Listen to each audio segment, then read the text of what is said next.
Dalam rapat pleno terbuka KPU Natuna yang digelar di Hotel Sentral tanggal 24 September 2020, kedua pasangan calon yang ikut serta dalam Pilkada Natuna 9 Desember telah mencabut nomor urut dan telah ditetapkan sesuai surat keputusan KPU nomor 119 HK.03.1 keputusan _2013 Kabupaten _9 2020 tanggal 24 September 2020. Komisi Pemilihan Umum Kabupaten Natuna menetapkan nomor urut dan daftar pasangan calon peserta pemilihan Bupati dan Wakil Bupati Natuna tahun 2020 sebagai berikut.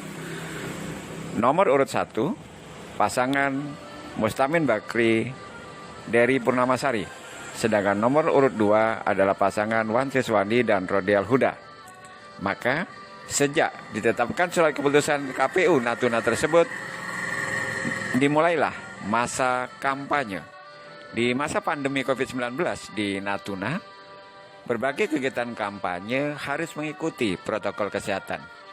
Sesuai PKPU yang telah diatur, pasangan calon harus betul-betul mengikuti protokol kesehatan sesuai aturan.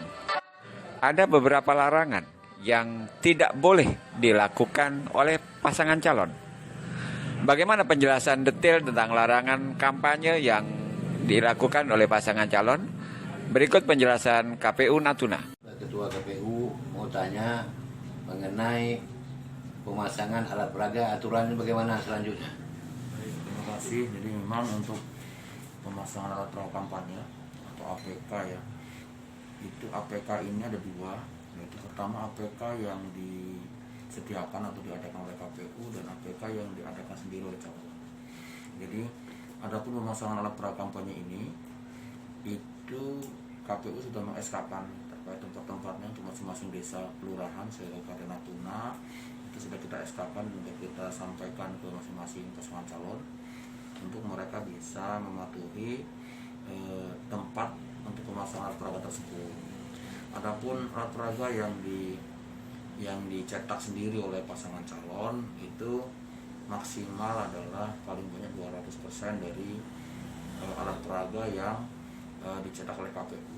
Adapun yang harus mereka patuhi terhadap penambahan itu adalah mereka harus mematuhi ukuran ya, contohnya ukuran dari baliho misalnya, dan ukuran dari spanduk itu sudah kita sepakati bersama antara KPU dengan pasangan calon untuk ukuran baliho maupun ukuran spanduknya.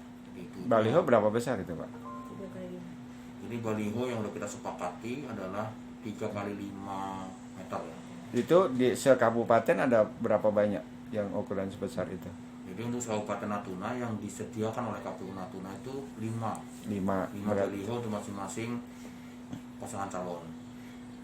Mereka bisa menambahkan 200%, jadi artinya tambah mereka 200% berarti 10 ya. 10. Jadi ada 15 baliho yang akan berada di Kabupaten Natuna. Itu adalah jumlah maksimal ya, dari jumlah yang dibuat oleh KPU maupun dibuat oleh pasangan calon. Kalau yang di bawah baliho ukurannya lebih kecil? Kalau itu spanduk ya, spanduk itu udah kita sepakati juga ukurannya kan. Kalau spanduk itu juga disepakati. Ukurannya lebih kecil. Jumlahnya itu adalah 2 untuk masing-masing desa kelurahan. Nah, kalau untuk spanduk ada 1 kali 6.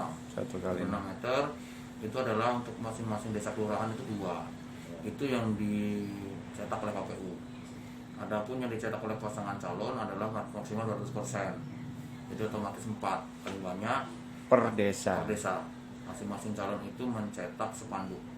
Paling banyak 4, jadi tambah dengan yang dicetak oleh KPU maka 6.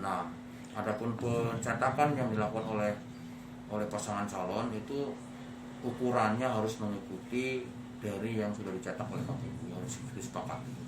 Durasi pemasangan spanduk ini berapa lama?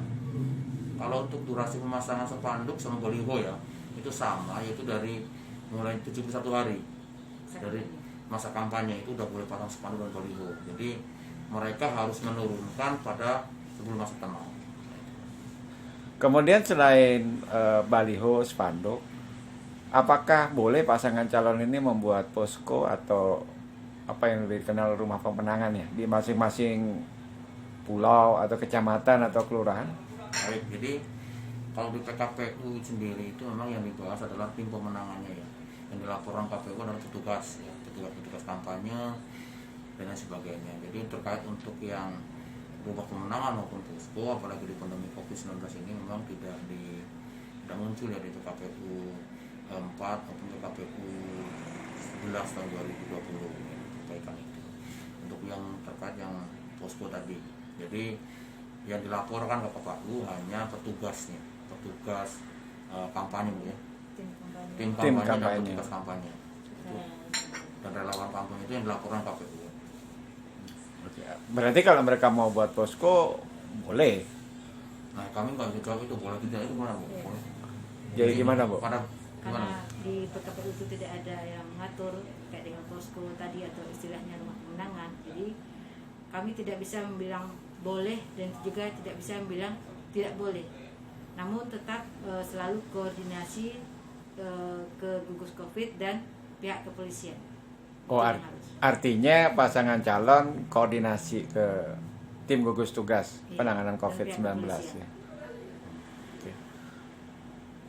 Pak Ketua, ini masyarakat Natuna masih bingung nih tentang tata cara kampanye yang kemarin dilarang ya, sesuai pamflet yang KPU edarkan. Itu kan ada satu yang dilarang itu kampanye umum atau pertemuan umum ya. Nah, rapat umum. Oke. Ini sebenarnya gimana sih supaya masyarakat paham nih?